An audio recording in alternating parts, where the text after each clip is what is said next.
역대하 10장 1절에서 11절까지 말씀 한 절씩 교독합니다. 르호보암이 세겜으로 갔으니 이는 온 이스라엘이 그를 왕으로 삼고자 하여 세겜에 이르렀음이더라.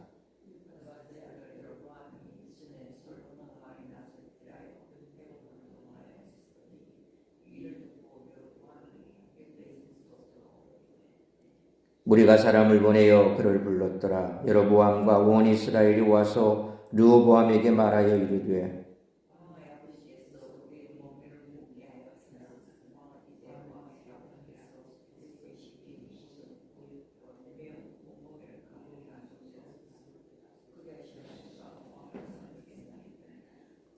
르호보암이 그들에게 대답하되 3일 후에 다시 내게로 오라 하매 백성이 가니라.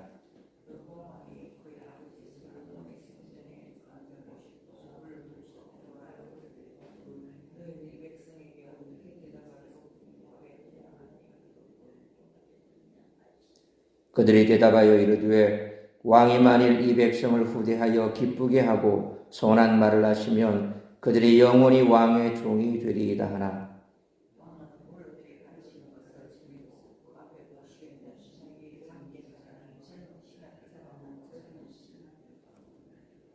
이르되 너희는 이 백성에게 어떻게 대답하도록 권고하겠느냐? 백성이 내게 말하기를 왕의 아버지께서 우리에게 매운 멍에를 가볍게 하라 하였느니라 하니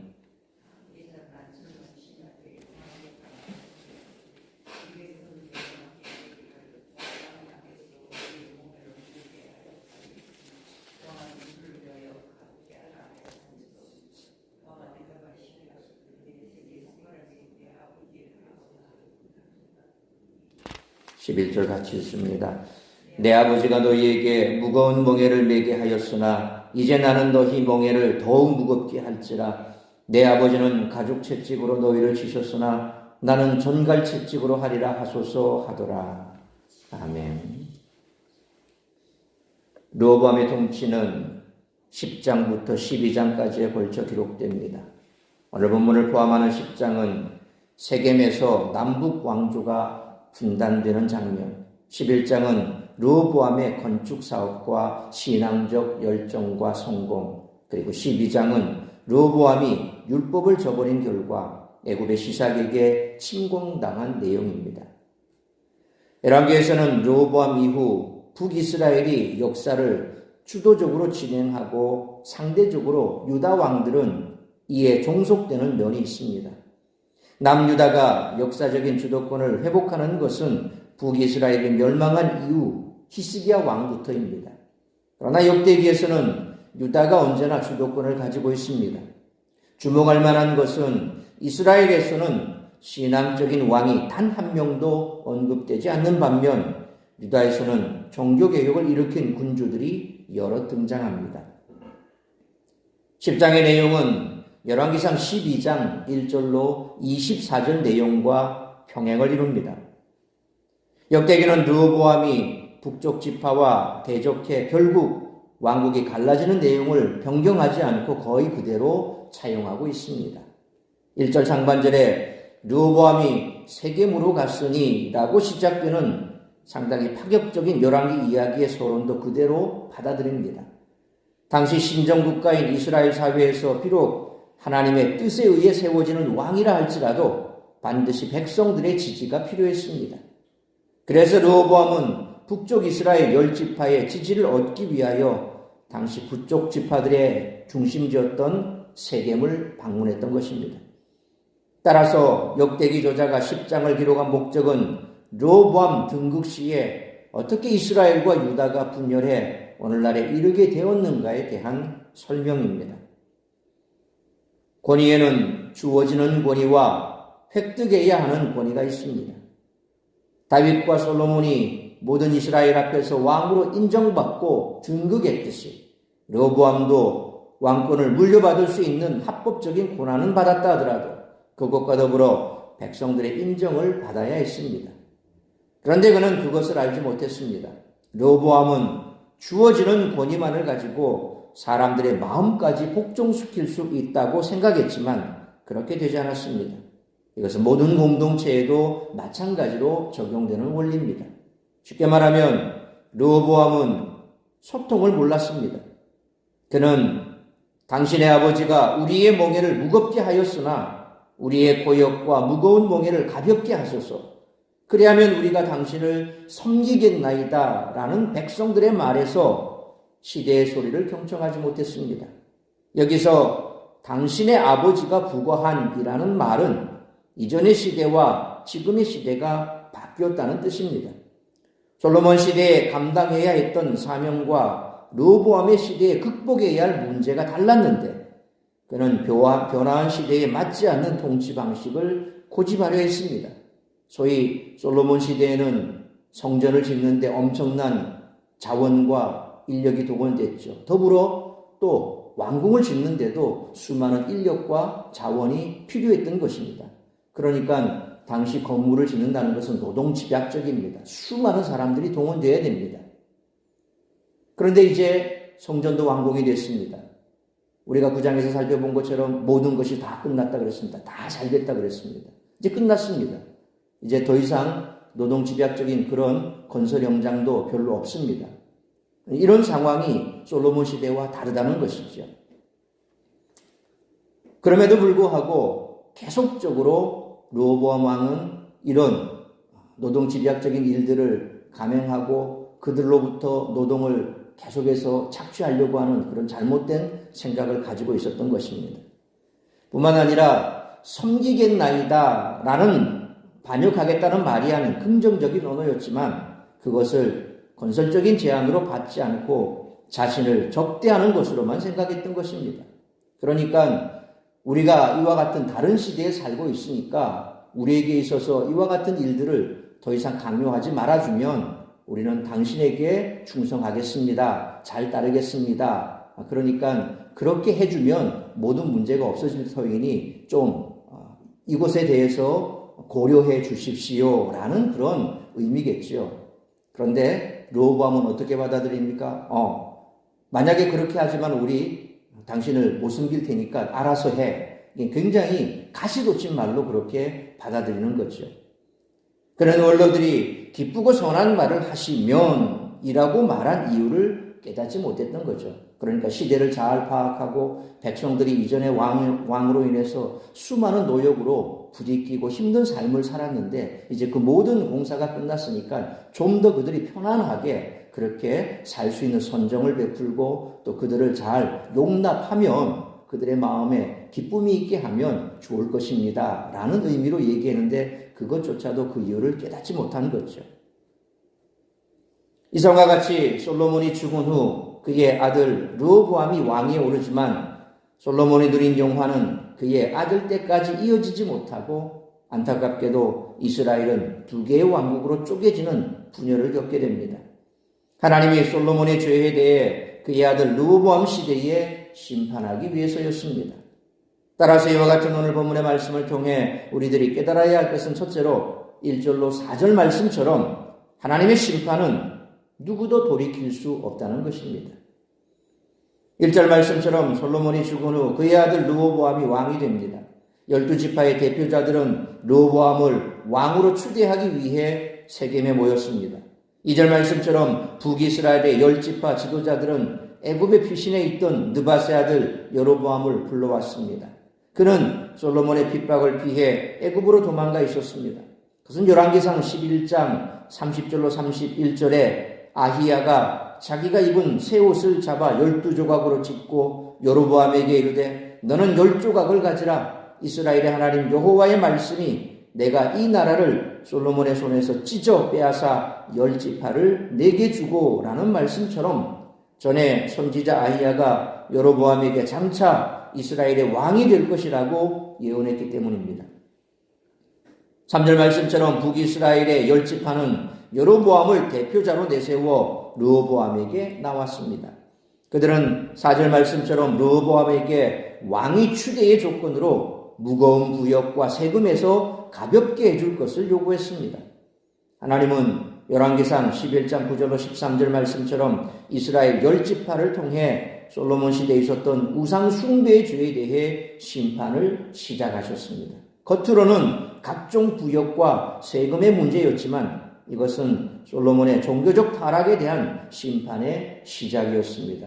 결국 우리가 하나님 앞에 징계받고 또는 여러 가지 많은 어려움을 당함은 우리의 삶 속에서 나도 모르게 주님 앞에 지었던 죄에 대하여 회개치 않으면 결국 그 문제에 대해서 징계를 받게 된다는 것입니다.